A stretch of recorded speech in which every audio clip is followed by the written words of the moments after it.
जय श्री स्वामीनारायण विद्यार्थी मित्रों, आज आप धोरण 8 विषय सामाजिक विज्ञान पाठ 3 भारत में राष्ट्रवाद तेना विषयनो अभ्यास करवानो छे। हवे भारत में राष्ट्रवाद एटले के भारत आपणो देश अने आपणा देश प्रत्ये केवी भावना, एकात्मता, गौरवता एना विषे चर्चा करवानी छे। ज्यारे आपणो देश आजाद नहोतो थयो त्यारे કેટલાય દેશ પ્રત્યેનું તન મન અને ધનથી જે આખું જીવન એમનું નેશાવર કરી નાખ્યું હતું એવા આપણા ક્રાંતિવીરો વિશે આજે આપણે આ પાઠમાં ભણીશું। રાષ્ટ્રવાદ એટલે પોતાના રાષ્ટ્ર પ્રત્યે એકાત્મતા અને ગૌરવની ભાવના। રાષ્ટ્રવાદ એટલે કે પોતાના એટલે કે આપણા રાષ્ટ્ર પ્રત્યે એકાત્મતા અને ગૌરવની ભાવના। જરૂર પડે પોતાના રાષ્ટ્ર પ્રત્યે તન મન અને ધન ન્યોછાવર કરવા તૈયાર રહેવાની ભાવના। એટલે કે પોતાના આપણા રાષ્ટ્ર પ્રત્યે તન મન અને ધન ન્યોછાવર કરવા આપણે તૈયાર રહેવાની જે ભાવના છે એ રાષ્ટ્રવાદ છે। ભારતમાં રાષ્ટ્રીય જાગૃતિના પરિબળો ખાસ કરીને ઈસવીસન 1857ના પ્રથમ સ્વાતંત્ર્ય સંગ્રામ બાદ વિકાસ પામ્યા। એટલે કે જે આપણી રાષ્ટ્રીય જાગૃતિના જે પરિબળો હતા એ ઈસવીસન 1857ના જે સ્વાતંત્ર્ય સંગ્રામ થયો હતો એના બાદ એ વિકાસ પામે છે। આધુનિક રાષ્ટ્રવાદનો સૌપ્રથમ ઉદ્ભવ યુરોપમાં જોવા મળે છે। હવે જે રાષ્ટ્રવાદનો સૌપ્રથમ ઉદ્ભવ થયો હતો એ ક્યાં જોવા મળે તો યુરોપમાં। નવજાગૃતિ, ધર્મ સુધારણા, અમેરિકા અને ફ્રાન્સની ક્રાંતિઓ, ઇટાલી અને જર્મનીનું એકીકરણ વગેરે પરિબળોએ યુરોપમાં રાષ્ટ્રવાદનો ફેલાવો કરવામાં મહત્વની ભૂમિકા ભજવેલી છે। હવે જે નવજાગૃતિ હતી, ધર્મ સુધારણા, ધર્મ અંગેની, અમેરિકા અને ફ્રાન્સની જે ક્રાંતિઓ થઈ હતી એમાં ઇટાલી અને જર્મનીનું જે એકીકરણ થયું હતું એ બધા જ પરિબળોએ આ રાષ્ટ્રવાદનો ફેલાવો કરવામાં એ મહત્વની ભૂમિકા ભજવેલી છે। ભારતમાં બ્રિટિશ શાસન હતું। આપણા ભારત દેશમાં પહેલું કયું શાસન હતું? બ્રિટિશ શાસન હતું। બ્રિટિશરોના સંપર્કને પરિણામે ભારતીયોના રાજકીય, સામાજિક, ધાર્મિક અને આર્થિક દૃષ્ટિકોણમાં ફેરફારો થયા। હવે બ્રિટિશરોના જે સંપર્કમાં આવ્યા એના પરિણામે જે ભારતીયો હતા આપણા એમાં રાજકીય, સામાજિક અને ધાર્મિક, આર્થિક એ દૃષ્ટિકોણમાં શું થયો હતો? ફેરફારો થયા હતા।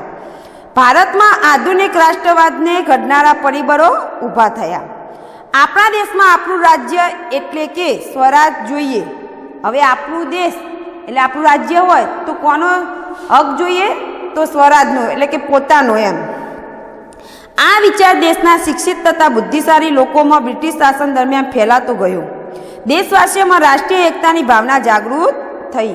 હવે આપણા દેશવાસીઓ હતા એમાં રાષ્ટ્રીય એકતા પ્રત્યેની જે ભાવના હતી એ એમનામાં જાગૃત થાય છે। આવી રાષ્ટ્રવાદની ભાવના પેદા કરનારા પરિબળોનો આપણે અભ્યાસ કરીશું।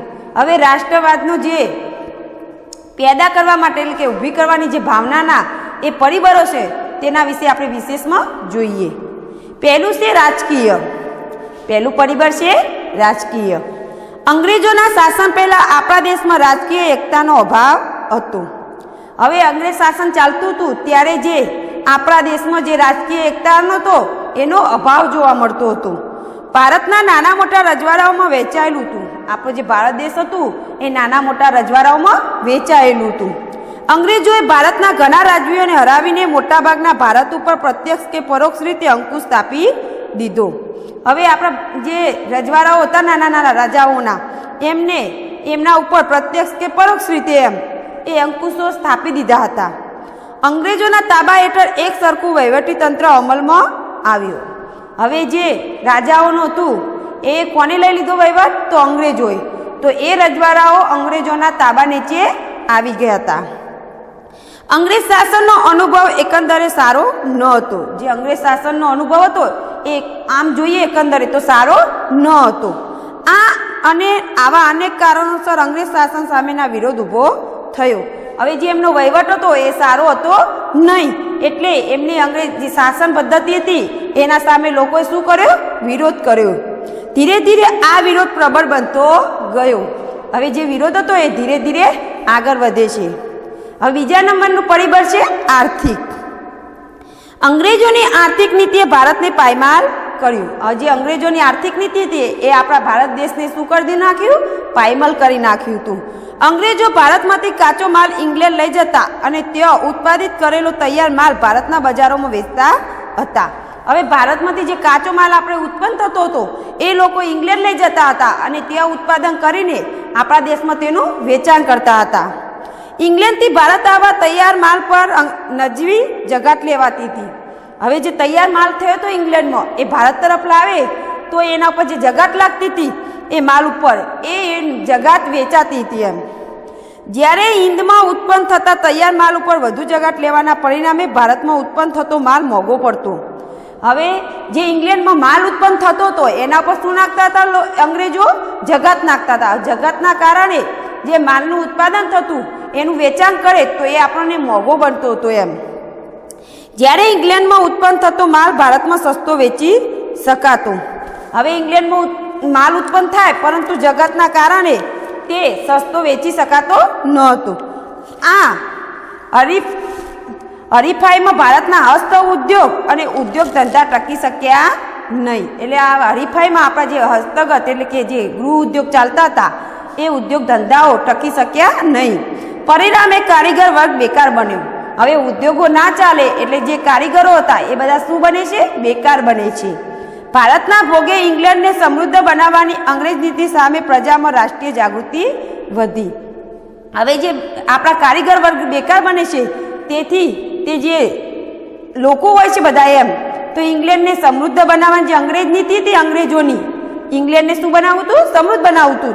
એની સામે પ્રજામાં જે રાષ્ટ્રીય જાગૃતતા હતી એ વધે છે. હવે ત્રીજા નંબરનું પરિબળ છે વાહન અને સંદેશા વ્યવહાર. ભારતમાં રેલવે, તાર, ટપાલ, જમીન તથા જળ વ્યવહારના માર્ગો લશ્કરી, આર્થિક તથા રાજકીય કારણોસર વિકસાવવામાં આવ્યા હતા. હવે આપણે ભારતમાં શું ચાલતું હતું? રેલવે ચાલતી હતી, તાર, ટપાલ, જમીન, વાહન વ્યવહાર, જળમાર્ગ બધા એમ લશ્કરી અને આર્થિક એ બધા રાજકીય કારણોસર એ બધા વિકસાવવામાં આવ્યા હતા. છતાંય તેનાથી દેશના લોકોનો લાભ થયો. તેથી શું થયું? દેશના જે લોકો હતા એમને લાભ થયો. આ સાધનોની ઝડપી વિકાસથી વિશાળ દેશના માનવી એકબીજાથી નજીક આવ્યા. આ સાધનોની ઝડપના કારણે વિકાસથી જે લોકો હતા એકબીજાના પરસ્પર નજીક આવે છે. કારીગર તથા વેપારી વર્ગ ધંધાથી એકબીજાના પ્રદેશમાં જવા લાગ્યા. હવે જે કારીગરો વર્ગ હતા, વેપારી વર્ગ હતો એ બધો એકબીજાના દેશમાં જવા આવવા માંડ્યા. તેમની વચ્ચે વિચારોની આપ-લે વધી. હવે એક દેશ બીજા દેશમાં જે વેપાર થવા માંડ્યો એના કારણે જે આપ-લે હતી એમાં વધે છે. તેમના સંપર્કો વધવાથી જ્ઞાતિ, કોમ અને પ્રદેશના ભેદભાવો ઓછા થયા.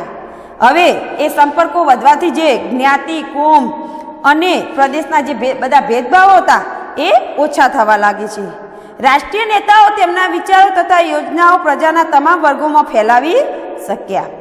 પ્રાદેશિક કક્ષાને બદલે રાષ્ટ્રીય કક્ષાની નેતાગીરી ઊભી થઈ. હવે જે પ્રાદેશિક કક્ષા હતી એના બદલે જે આખા રાષ્ટ્રીય કક્ષાની જે નેતાગીરી હતી એ ઊભી થાય છે, જેને સ્વરાજની સિદ્ધિમાં નોંધપાત્ર ફાળો આપ્યો છે. હવે જે સ્વરાજ મેળવવાનું હતું એની સિદ્ધિમાં આ નોંધપાત્ર ફાળો આપ્યો છે. હવે આવે છે ચોથું પરિબળ, શિક્ષણ અને સાહિત્ય. ભારતીય રાષ્ટ્રવાદના ઉદયમાં અંગ્રેજી કેળવણીનો પણ મોટો ફાળો રહ્યો છે. આવો જે રાષ્ટ્રવાદનો ઉદય હતો એમાં જે અંગ્રેજી કેળવણી હતી એનો પણ મોટો ફાળો રહ્યો છે. આ કેળવણીના કારણે પશ્ચિમની વિચારસરણીના દ્વાર ઉઘડ્યા. આ કેળવણીના કારણે જે પશ્ચિમના દ્વાર હતા એ વિચારસરણીના દ્વાર ઉઘડે છે. વિશ્વનું ઘણું બધું સાહિત્ય અંગ્રેજીમાં હતું. હવે જે વિશ્વનું બધું સાહિત્ય હતું એ મોટા ભાગે શામાં હતું? તો અંગ્રેજીમાં હતું. આપણા દેશના લોકો અંગ્રેજી ભાષા શીખ્યા. હવે આપણા દેશના જે લોકો હતા એ અંગ્રેજી ભાષા શીખ્યા. વિશ્વના પ્રવાહોથી માહિતગાર થયા. આ કારણે અમેરિકન સ્વાતંત્ર્ય સંગ્રામમાંથી લોકશાહીની તથા ફ્રાન્સની ક્રાંતિમાંથી સ્વતંત્રતા, સમાનતા અને બંધુત્વની ભાવનાની પ્રેરણા મળી. હવે જે અમેરિકન સ્વાતંત્ર્ય સંગ્રામમાંથી જે લોકશાહી હતા અને ફ્રાન્સની ક્રાંતિકારી હતી એમાંથી જે સ્વતંત્રતા, સમાનતા અને બંધુત્વની જે ભાવના હતી એમાં પ્રેરણા મળે છે. આત્મશ્રદ્ધા વધી અને સૌ ભારતના ઉજ્જવળ ભાવિની કલ્પના કરવા લાગ્યા. લોકોમાં આત્મશ્રદ્ધા વધે છે અને ઉજ્જવળ ભારતની જે ભાવિ છે એની કલ્પના કરવા લાગે છે. દેશની પ્રાદેશિક ભાષાઓમાં નવલકથાઓ, નાટકો, વાર્તાઓ, કાવ્યો અને ગીતો વગેરે લખાયા. હવે જે પ્રાદેશિક આપણી ભાષાઓ હતી એમાં નવલકથાઓ, નાટકો, વાર્તાઓ, જે કાવ્યો છે અને ગીતો એનો એ બધું લખાય છે. આ સાહિત્ય રાષ્ટ્રભક્તિનો સંદેશ આપ્યો છે. હવે જે સાહિત્ય છે એ આપણા રાષ્ટ્રભક્તિનો એક સંદેશો આપે છે. હવે 5મા નંબરમાં પરિબળ છે વર્તમાન પત્રો. રાષ્ટ્રીય ચેતના ફેલાવવામાં વર્તમાન પત્રોએ નોંધપાત્ર હિસ્સો આપ્યો. હવે આ જે રાષ્ટ્રીય પરિબળો તો એમાં જે જાગૃતિ લાવવા માટે જે હતા, ફેલાવો કરવા માટે એ જે વર્તમાન પત્રો છે એમને હિસ્સો આપ્યો છે. બંગાળામાં મુંબઈ, મદ્રાસ તથા બીજા પ્રાંતોમાં પ્રસિદ્ધ થતા અખબારોએ સરકારની નીતિઓની ટીકા કરી લોકોમાં રાષ્ટ્રીય ભાવના જાગૃત કરી. હવે બંગાળા છે, મદ્રાસ છે, મુંબઈ છે એવા અનેક પ્રસિદ્ધ એટલે કે અખબારો જે સામાયિક હતા, આ જે સમાચાર પત્રો એમની જે અંગ્રેજોની નીતિઓ હતી એની ટીકા કરે છે અને આખા અખબાર છાપું બધાય વેચાય, પેપર કહીએ આપણે, ન્યૂઝપેપર એ, ત્યારે લોકોમાં અંગ્રેજોની જે નીતિઓ હતી એના વિશે વાંચીને આપણી જે લોકોમાં રાષ્ટ્રીય ભાવના જાગૃત થવી જોઈએ એ એના વર્તમાન પત્રો દ્વારા થઈ હતી. હવે 6થા નંબરમાં છે ભારતનો ભવ્ય વારસો. પાશ્ચાત્ય પુરાતત્વવિદ એલેક્ઝાન્ડર કનિંગહામ તથા તેમના મદદનીશોએ ભારતમાં અનેક પ્રાચીન સ્થળોએ ખોદકામ કર્યા. ભારતીય સંસ્કૃતિની ગૌરવગાથાના અનેક અવશેષો શોધી કાઢ્યા. આપણી જે ભારતીય સંસ્કૃતિની જે ગૌરવગાથા હતી એના અવશેષો શોધી કાઢ્યા હતા. ભગવાનલાલ ઇન્દ્રજી જેવા ભારતીય પુરાતત્વવિદોએ પણ અનેક પુરાના અવશેષો શોધી ભારતીયોને દેશની સંસ્કૃતિની ભવ્યતાનો ખ્યાલ આપ્યો. પશ્ચિમના વિદ્વાનોએ ભારતીય સંસ્કૃતિ વારસાને લગતી શોધખોળ કરી. હવે જે આપણા પશ્ચિમના વિદ્વાનો હતા એ ભારતીય સંસ્કૃતિની વારસાને જે લગતી હતી બાબતો એની શોધખોળ કરી. ભારતના વિદ્વાનો પણ જોડાયા. આપણા જે ભારતના વિદ્વાનો હતા એમાં પણ જોડાય છે. પુસ્તકો પણ લખાયા. ગૌરવપૂર્ણ સાહિત્ય અને સંશોધનથી દેશવાસીઓની રાષ્ટ્રીય અસ્મિતા જાગૃત થઈ. હવે આ ગૌરવપૂર્ણ જે સાહિત્ય હતું અને સંશોધન હતું એ દેશવાસીઓની જે રાષ્ટ્રીય અસ્મિતા હતી એના વિશે જાગૃત થઈ છે. હવે તમારે જાણવાનું છે કે પાશ્ચાત્ય વિદ્વાનો Max Muller, Wilson, Fergusson, Buhler, Fleet તથા ભારતીય વિદ્વાનો રાજેન્દ્રલાલ મિત્ર, રામકૃષ્ણ ગોખલે, ભાંડારકર, હરિપ્રસાદ શાસ્ત્રી વગેરેના લખાણોએ ભારતના વેદો, ઉપનિષદો, રામાયણ, મહાભારત, ગીતા, સ્મૃતિ પુરાણો વગેરેનું મહત્ત્વ લોકોને સમજાવ્યું. હવે આપણા જે વિદ્વાનો હતા એમના બધાના નામ આપ્યા છે. જે એમને આપણા લખાણો જે ભારતના વેદો, ઉપનિષદો છે, રામાયણ, મહાભારત, ગીતા, સ્મૃતિ પુરાણો એમના વિશેનું મહત્ત્વનું એ લોકોમાં સમજાવ્યું છે. હવે છે હિન્દીય રાષ્ટ્રીય મહાસભા, ઇન્ડિયન નેશનલ કોંગ્રેસની સ્થાપના. જે હિન્દીય રાષ્ટ્રીય મહાસભાને શું કહેવાય? બીજું ઇન્ડિયન નેશનલ કોંગ્રેસ, એની સ્થાપના. હિન્દીય રાષ્ટ્રીય મહાસભાની સ્થાપનામાં ઉપરના પરિબળો તથા કેટલીક પ્રાદેશિક સંસ્થાઓનો પણ ફાળો હતો. હવે જે રાષ્ટ્રીય જાગૃતિની ભાવના પેદા કરનાર પરિબળો આપણે જોયા, ભારતનો ભવ્ય વારસો, વર્તમાનપત્રો, વાહન વ્યવહાર અને સંદેશા વ્યવહાર, શિક્ષણ અને સાહિત્ય, રાજકીય પરિબળો, આર્થિક પરિબળો, એ બધામાં એમને આ બધી સંસ્થાઓ જે છે આપણી એ અનેક ગણો ફાળો આપ્યો હતો. આ સંસ્થાઓએ રાષ્ટ્રીય મહાસભાની સ્થાપનાની ભૂમિકા તૈયાર કરી. હવે જાણવાનું છે હિન્દી રાષ્ટ્રીય મહાસભા અગાઉના પ્રાદેશિક સંગઠનો તો કયા હતા?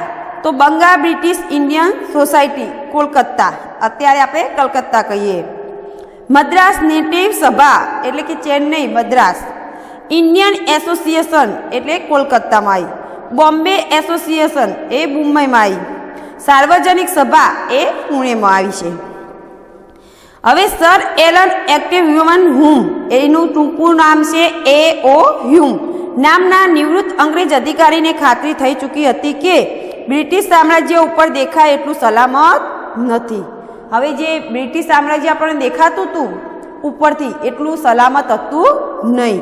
તેઓ માનતા કે જનતામાં ફેલાય અસંતોષને ઘટાડવામાં નહીં આવે તો 1857ના સ્વાતંત્ર્ય સંગ્રામ જેવી ઘટના ફરીથી પણ બને. હવે જે જનતામાં રોષ ફેલાયેલો હતો જે એ જો નહીં સંતોષાય લોકોને તો જે 1857નો સ્વાતંત્ર્ય સંગ્રામ થયો હતો એવો માહોલ થઈ જશે.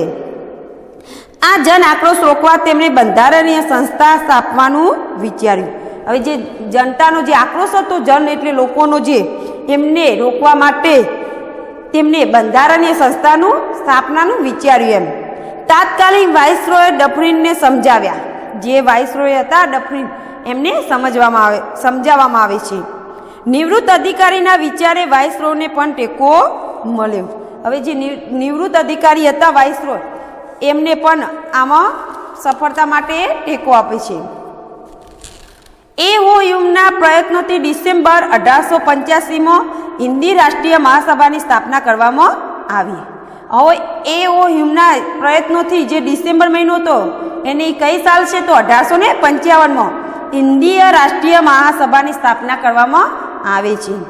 મુંબઈની ગોકળદાસ તેજપાલ સંસ્કૃત પાઠશાળામાં 28મી ડિસેમ્બર 1885ના રોજ વ્યોમેશચંદ્ર બેનર્જીના પ્રમુખ પદે તેમનું પ્રથમ અધિવેશન મળ્યું.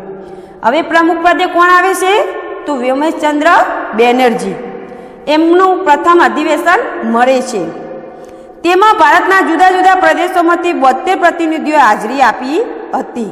હવે જ્યારે પ્રથમ અધિવેશન મળે છે ત્યારે પ્રમુખ પદે વ્યોમેશચંદ્ર બેનર્જી હોય છે, ત્યારે 72 પ્રતિનિધિઓ છે એ આ અધિવેશનમાં હાજરી આપે છે. તેમાં દાદાભાઈ નવરોજી, ગોપાલકૃષ્ણ ગોખલે, ફિરોઝ શાહ મહેતા, બદરુદ્દીન તૈયબજી, કેટી તેલંગ, દીન શાહ વચ્છા વગેરે મુખ્ય આગેવાનો હતા. હવે જે આ બધા નામ આપ્યા છે, દાદાભાઈ નવરોજી, ગોપાલકૃષ્ણ ગોખલે ને બધા, એ આ જે પ્રતિનિધિઓ મળ્યા હતા 72 પ્રતિનિધિઓમાં, અને પ્રમુખ પદે વ્યોમેશચંદ્ર જે બેનર્જી હતા, એમાં આ મુખ્ય આગેવાનો હતા. દેશની અનેક સમસ્યાઓ પર ચર્ચા વિચારણા થઈ. હવે આપણા દેશની જે સમસ્યાઓ હતી એના ઉપર ચર્ચા અને વિચારણા કરવામાં આવે છે. હવે પેજ નંબર 16 ઉપર આ જે ચિત્ર આપેલું છે તમે સૌ જોઈ શકો છો. એ હિન્દી રાષ્ટ્રીય મહાસભા એટલે કે કોંગ્રેસનું પ્રથમ અધિવેશન જે ભરાયું હતું, આપણે જોયું કે કેટલા પ્રતિનિધિઓ હાજર રહ્યા હતા તો 72. એ મુંબઈનું એ 1885ની સાલ દરમિયાનનું છે. હવે તમારે જાણવાનું છે અધિવેશન, બીજું અધિવેશન ક્યાં ભરાયું, એનું સ્થળ છે કોલકાતા. પ્રમુખ હતા દાદાભાઈ નવરોજી. પ્રથમ અધિવેશનના પ્રમુખ હતા વ્યોમેશચંદ્ર બેનર્જી. હવે બીજું અધિવેશન ભરાય છે એના પ્રમુખ છે દાદાભાઈ નવરોજી. એનું વર્ષ છે 1886. એમના સભ્યો પહેલા અધિવેશનમાં 72 હતા, બીજા અધિવેશનમાં સભ્યો 432 છે. હવે ત્રીજું અધિવેશન, એનું સ્થળ છે મદ્રાસ. એમના પ્રમુખ જે હતા બદરુદ્દીન તૈયબજી હતા. એનું વર્ષ છે 1887. એમાં સભ્યો હતા 607. હવે મહાસભાની પ્રથમ તબક્કાની કામગીરી. હવે જે મહાસભા ભરાય છે એની જે પ્રથમ તબક્કાની કામગીરી છે એ 1885 થી 1905 દરમિયાનની.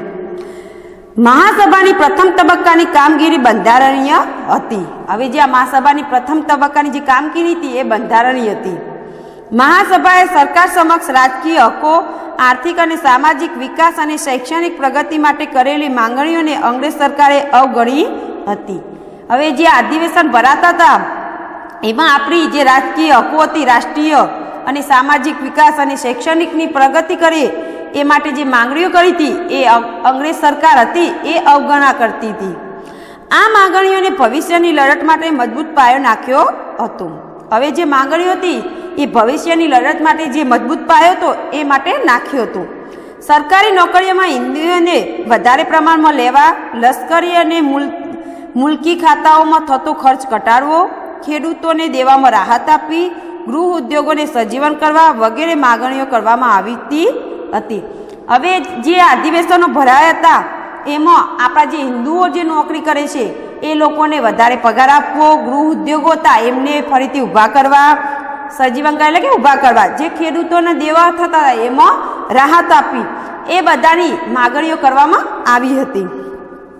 મહાસભા દ્વારા કેન્દ્રીય તેમજ પ્રાંતિક ધારાગૃહોનો વિસ્તાર કરીને તેમાં 50% સભ્યો ચૂંટાયેલા રાખવા તથા કારોબારીની શક્ય તેટલી હદે ધારાસભાને જવાબદાર બનાવી જેવા ઠરાવ પણ પસાર કરવામાં આવ્યા હતા. હવે જે મહાસભાની કેન્દ્રીય તેમજ પ્રાંતિક જે ધારાગૃહો હતી એ વિસ્તારમાં 50% જે સભ્યો ચૂંટાયેલા હતા એમને રાખવાના હતા અને કાર્યવાહીની શક્ય તેટલી હદે ધારાસભાને જવાબદાર બનાવવાની હતી અને એ ઠરાવ પસાર કરવામાં આવ્યા હતા. મહાસભાની રજૂઆતને લીધે સરકારે અખબારો પરના નિયંત્રણ દૂર કરી વ્યક્તિત્વ સ્વાતંત્ર્ય તથા વાણી સ્વાતંત્ર્ય આપતા કાયદાઓ પસાર કર્યા હતા. મહાસભાએ શિક્ષિત વર્ગમાં રાષ્ટ્રીય ચેતના જગાવીને તેને રાજકીય તાલીમ આપી. તેનાથી ભવિષ્યના સ્વાતંત્ર્ય સંગ્રામો માટે યોગ્ય નેતાઓ મળ્યા. હવે આ ભવિષ્યમાં આપણે જે સ્વાતંત્ર્ય સંગ્રામ થવાનો હતો એના માટે આપણને યોગ્ય નેતાઓ મળ્યા હતા. હવે છે ભાગલા પાડો અને રાજ કરો. ઇંગ્લિશમાં કહેવાય છે ડિવાઇડ એન્ડ રૂલ. હિન્દી રાષ્ટ્રીય મહાસભાની સ્થાપના શરૂઆતમાં કોંગ્રેસ અંગ્રેજ શાસકો તેમના પ્રત્યે સહાનુભૂતિ ધરાવતા હતા. હવે જે આ હિન્દી રાષ્ટ્રીય મહાસભા હતી કોંગ્રેસની, એની સ્થાપના શરૂઆતમાં અંગ્રેજ શાસકો અને તેમના પ્રત્યે સહાનુભૂતિ ધરાવતા હતા, પરંતુ થોડા સમયમાં તે વિરોધી બન્યા. થોડો સમય થયો ત્યારે શું બને છે? એમના વિરોધી બને છે. કોંગ્રેસના અધિવેશનના શરૂમાં સરકારી અધિકારીઓ હાજર રહેતા હતા. હવે જે કોંગ્રેસનું અધિવેશન ભરાતું હતું એમાં જે સરકારી અધિકારીઓ હતા એ હાજર રહેતા હતા. પાછળથી સરકારે તેમને કોંગ્રેસના અધિવેશનમાં હાજરી આપવા પર પ્રતિબંધ મૂક્યો. હવે આપણી જે સરકાર હતી એમને જે અધિવેશન ભરાતું હતું એમાં હાજરી આપવા માટે શું કર્યું? પ્રતિબંધ મૂક્યો. ગવર્નર જનરલ કરઝનને રાષ્ટ્રીયતા વિરોધી કેટલાક પગલાં ભર્યા અને ભારતના લોકમતની અવગણના કરી. હવે જે કરઝન હતું એ આ રાષ્ટ્રીયતા આપણે વિરોધના એ પગલાં ભરે છે અને જે લોકમતની હતી એની અવગણના કરે છે. તેણે ભાગલા પાડો અને રાજ કરોની નીતિ અપનાવીને બંગાળાનું ઈસવીસન 1905માં વાઇસરોય કરઝને વિભાજન કર્યું. હવે 1905માં જે ભાગલા પાડો અને રાજ કરો હતો એ નીતિ અપનાવી અને બંગાળાનું એ 1905માં વાઇસરોય કરઝને વિભાજન કર્યું હતું. હવે છે બંગાળાના ભાગલા 1905માં. બંગાળાના બ્રિટિશ હિંદનો સૌથી મોટો પ્રાંત હતો. હવે જે બંગાળમાં હતો બ્રિટિશ હિંદનો એ સૌથી મોટો પ્રાંત હતો. તેમાં બિહાર અને ઓડિશાના કેટલાક પ્રદેશોનો સમાવેશ થતો હતો. એમાં બિહાર અને ઓડિશાના જે પ્રદેશો હતો એ પ્રદેશોનો સમાવેશ થતો હતો. તેની વસ્તી 7 કરોડ 80 લાખથી વધુ હતી. એ જે વસ્તી હતી એમાં 7 કરોડ અને 80 લાખથી વધુ હતી. આટલા મોટા પ્રાંતને વહીવટ કરવાનું મુશ્કેલ હોવાથી તેનું વિભાજન કરવું જરૂરી હતું. હવે વસ્તી 7 કરોડ ને 80 લાખ હતી એટલે મોટો પ્રાંત બનતો હતો, તેથી વહીવટ કરવો મુશ્કેલ પડતો હતો, એટલે કે એના ભાગ કરવા જરૂરી બને છે. આમ છતાં તે પ્રાંતમાંથી બિહાર અને ઓડિશાના પ્રદેશ અલગ કરવાને બદલે મુસ્લિમ બહુમતીવાળા પૂર્વ બંગાળાને તેમાંથી અલગ કરવામાં આવ્યું. બંગાળા તે સમયે સૌથી વધુ જાગૃત પ્રાંત હતો. હવે સૌથી વધુ જાગૃત પ્રાંત કયો હતો? તો બંગાળ હતું. વાઇસરોય કરઝને મુસ્લિમ બહુમતીને અલગ કરી હિન્દુ મુસ્લિમ વચ્ચે કોમવાદ ઊભો કરીને વધતી જતી રાજકીય જાગૃતિને નબળી પાડવા માંગતો હતો. જે વાઇસરોય કરઝન હતો એ આપણી મુસ્લિમ બહુમતી અને હિન્દુ મુસ્લિમ વચ્ચે જે કોમવાદ ઊભો થાય એ માટે વધતી જતી રાજકીય જે જાગૃતિ હતી એને નબળી પાડવા માંગતો હતો. રાષ્ટ્રીય નેતાઓ અને લોકો સરકારનો ઈરાદો સમજી ગયા અને તેઓએ આ યોજનાનો ઉગ્ર વિરોધ કર્યો.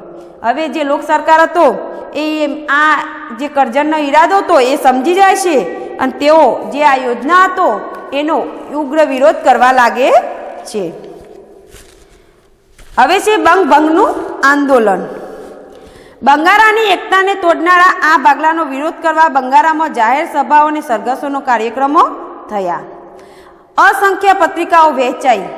આ આંદોલનમાં બંકિમચંદ્ર ચટ્ટોપાધ્યાયની આનંદ મન નવલકથાનું વંદે માતરમ ગીત લડાઈનો નારો બની ગયું. આખા દેશમાં રાષ્ટ્રીય ભાવનાનું અભૂતપૂર્વ મોજું ફરી વળ્યું. જે દિવસે ભાગલાનો અમલ શરૂ થયો તે દિવસ બંગાળામાં શોક દિન તરીકે ઉજવવામાં આવ્યો.